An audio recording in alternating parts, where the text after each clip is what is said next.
that moment, something clicked inside. A whole new idea entered my mind. What if love is God's ultimate goal for our world?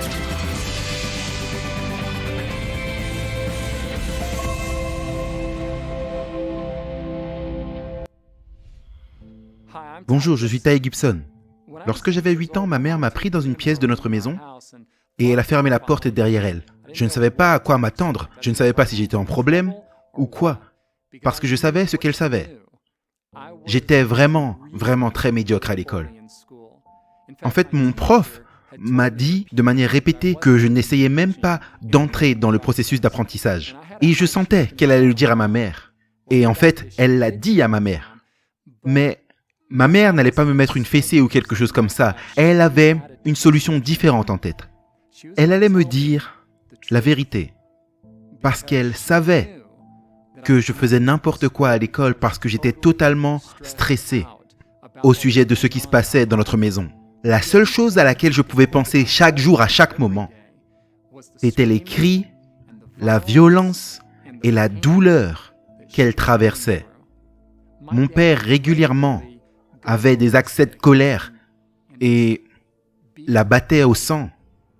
Mes 3 plus jeunes frères et moi, nous courions et nous cachions sous ma couverture, terrifiés, alors que nous écoutions ces sons terribles à travers les fins murs de notre petite maison. Ma mère m'a pris dans cette pièce et m'a assis sur le sofa. Et elle a tiré une chaise en face de moi. Elle a mis ses mains sur mes genoux et elle m'a regardé dans les yeux et je pouvais deviner qu'elle était nerveuse. Et alors sont arrivés les mots qui ont détruit mon esprit. Charlie, ce n'est pas ton père. Vous devez comprendre, je pensais que c'était mon père, aussi loin que je puisse me souvenir. C'était l'homme, c'était le seul homme. J'étais grandement confus à ce moment. Et ensuite ma mère, elle a mis sa main dans son sac et ensuite elle en a tiré une photo. Elle l'a tournée, elle l'a mise dans mes mains et j'ai regardé le visage d'un homme dont je n'avais aucun souvenir. Je n'avais jamais vu ce visage. Et ma mère a dit « C'est ton père. Son nom est Johnny. Et Ty, je veux que tu saches qu'il n'a jamais frappé ta maman. » J'ai craqué, vous devez comprendre. J'étais juste assis là. Mes lèvres tremblotaient. J'essayais de contenir les larmes. Et dans ce moment de compréhension, quelque chose s'est mis en marche à l'intérieur de moi. Je savais qu'elle me disait quelque chose d'important. Je pouvais le sentir. Charlie n'est pas ton père, Ty. Ce qu'il me fait est mal. Et tu n'as pas à t'identifier à lui. Tu n'as pas à être comme lui. Cela était le premier grand changement de paradigme dans ma vie. Et cela m'a complètement changé. Mais je dois vous dire que ce n'était que le début d'un changement de paradigme bien plus grand qui allait se produire des années plus tard. L'expérience avec ma mère ce jour a implanté en moi un grand sens de la justice. Mais ce sens de justice m'a posé un très grand problème sur un autre niveau.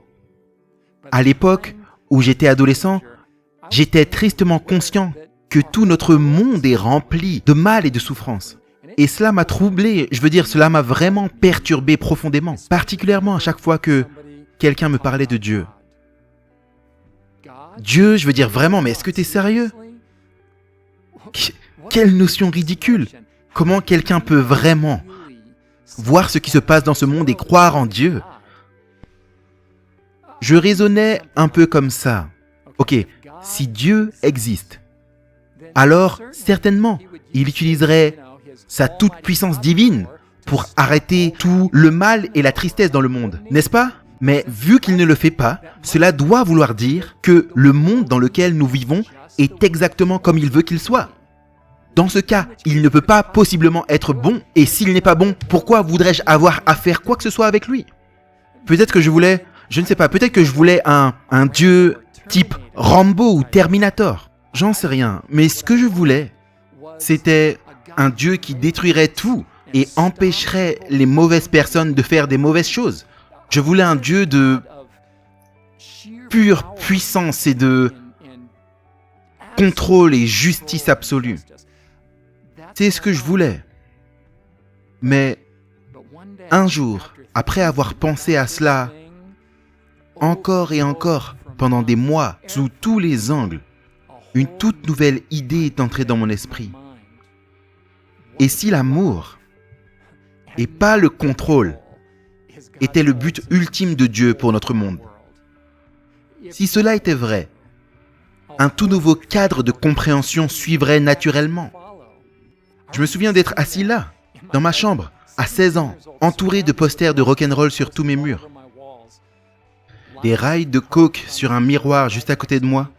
Et soudainement, une toute nouvelle pensée est entrée dans mon esprit. J'ai réalisé que l'amour ne peut pas exister sans la liberté. Et la liberté permet à la fois le bien et le mal. L'amour, par sa nature même, doit être volontaire.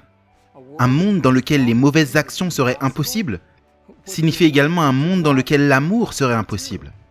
Donc si l'amour est le but final de Dieu, alors la liberté serait le seul moyen pour nous faire arriver là. Pour la première fois dans ma vie, cela était possible qu'un Dieu de toute puissance et parfaitement bon puisse exister avec un monde comme le nôtre entre ses mains. Incroyable. Mon paradigme a changé à nouveau. Et cette fois, ça concernait Dieu.